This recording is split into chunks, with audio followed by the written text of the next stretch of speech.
Kiran ji USA से। राधे राधे महाराज जी। महाराज जी, भगवत गीता के अनुसार जैसे वायु रहित स्थान में दीपक की लो चलायमान नहीं होती, वैसे ही उपमा योगी के चित्त की कही गई है। 5 ज्ञान इंद्रियां के विषय के साथ ऐसी चित्त की स्थिति कैसे संभव हो सकती है?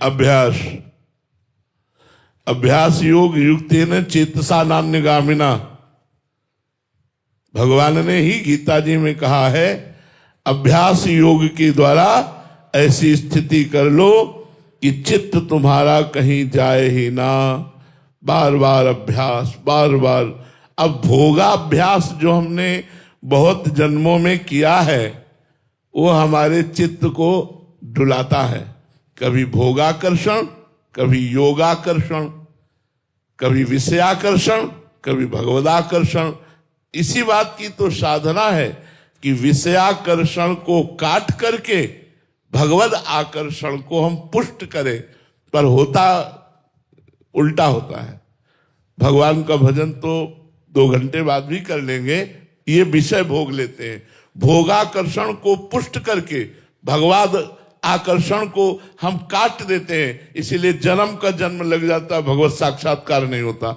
यदि हम भोगाकर्षण को नष्ट करते रहें विवेक के द्वारा, नहीं बहुत भोगा है, सब लोग भोग रहे हैं, क्या भोगों में अगर सुख होता तो सब तृप्त हो जाते। शास्त्र भी ऐसा कहता है और खुद का भी ऐसा अनुभव है कि कितना भी भोग लो, नवम नवम भोगने की इच्छा बनी रहती है, वो कभी शांत नहीं होती है। इसलिए त्यागात् शांतिरंतरम, भोगों की इच्छाओं का त्याग करने से ही शांति होती है। ऐसे विवेक के द्वारा समझाकर भोगाकर्षण को काट कर भगवदाकर्षण को पुष्ट किया जाए, और ये बार बार निरंतर दीर्घ काल निरंतर सत्कार सेवितो दृढ़ भूमि, यदि लंबे समय तक ऐसा अभ्यास किया जाए निरंतर, तो हमारी ये स्थिति आ जाएगी कि जैसे वायु रहित स्थान पर स्पंदन रहित दीपक की लौ, ऐसे भगवदाकार वृत्ति, चाहे वो बाजार में बैठा हो, चाहे वो एकांत में बैठा हो, उसकी चित्त वृत्ति भगवदाकार रहती है।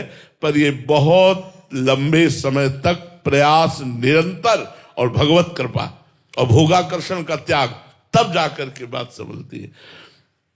ऐसा समझो हमारे लोगों की दशा ऐसी है कि मिट्टी का पात्र बनाकर तैयार कर लिया और ऊपर से 1 बाल्टी पानी डाल दिया।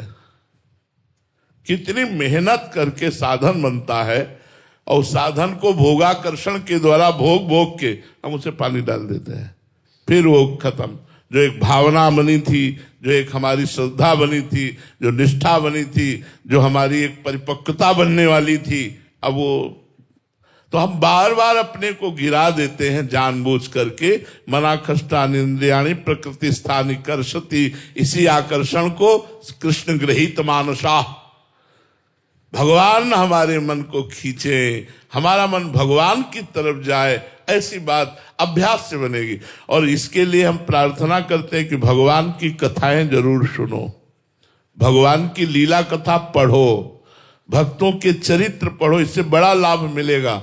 मन एकाग्र करने के लिए भगवान की लीला कथा कहो, सुनो, मनन करो। जरूरी नहीं है कि कहीं हो रही है तो वहीं जाके सुने, अपने घर में भी कर सकते हो। आप श्रीमद् भागवत, रामचरितमानस और भी भगवान की जो लीला कथाओं के ग्रंथ है लाकर अपने परिवार को बैठाल कर 1 अध्याय 2 अध्याय रोज कीजिए, उसका मनन कीजिए, चिंतन कीजिए, और 30 मिनट ही चाहे नाम संकीर्तन जरूर कीजिए। ताली बजा के, मंजीरा ढोलक बजाकर, या ऐसे ही 30 मिनट नाम संकीर्तन, 1-2 अध्याय भागवत चर्चा सुनो और उसका मनन करो, और निरंतर नाम जपने का अभ्यास करो, और किसी न किसी संत से जुड़े रहो, किसी न किसी संत से आंतरिक जुड़े रहो। आप उनकी बात, उनको आदर्श मानिए, उनकी आज्ञा का पालन कीजिए, तो आप देखेंगे कि धीरे धीरे आपकी आध्यात्मिक उन्नति हो रही है। अच्छा, आध्यात्मिक उन्नति का अपने को पता नहीं चलना, अगर पता चल गया तो अहंकार आ जाएगा। इसलिए भगवान आध्यात्मिक मार्ग में चलने वाले के सामने उसकी कमी डालते रहते हैं, तो वो देखता रहता अपने कमियों को, और वो हर समय उदास रहता है कि अभी तो मेरे में ये कमी है, अभी तो, और वो उन्नति को प्राप्त होता चला जाता है। और जिसका दुर्भाग्य होता है उसको अपनी आध्यात्मिक उन्नति का पता चल जाता है कि मैं ऐसा, देखो वो ऐसा, तो फिर वो गिरना शुरू हो जाता है। भगवान कृपा करें कि हमें कुछ पता ना चले और हम निरंतर भगवान की तरफ बढ़ें। हमें कहीं सद्गुणों का, कहीं भजन का, कहीं अध्यात्म का अभिमान ना आ जाए। अभिमान आया कि सब दूर हो जाएगा, सब बेकार हो जाएगा। और भगवान कृपा करते हैं, अपने भक्त में ऐसी कमी सामने पेश करते रहते हैं कि बस वो यही कहता है, मौसम कौन कुटिल खल कामी। रात दिन प्रभु के भजन में लगे और कह रहे जिन मुख को तन दियो ताको न भजन की ऐसो नमक हरामी, मौसम कौन कुटिल खल कामी। देखो हनुमान जी महाराज कह रहे असमय अधम सखा सुनो मोहू पर रघुवीर।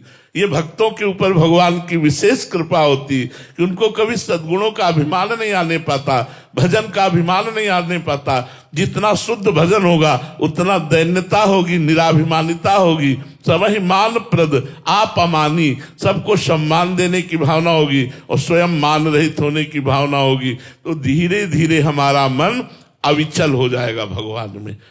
इकट्ठे आज चाहे तो ऐसा नहीं हो सकता। दीर्घ काल निरंतर सत्कार सेवितो दृढ़ भूमि, लंबे समय तक हम ऐसा अभ्यास करें और हमारा अभ्यास सिद्ध हो, उसमें बाधा ना पड़े, तो ऐसी स्थिति आ जाएगी।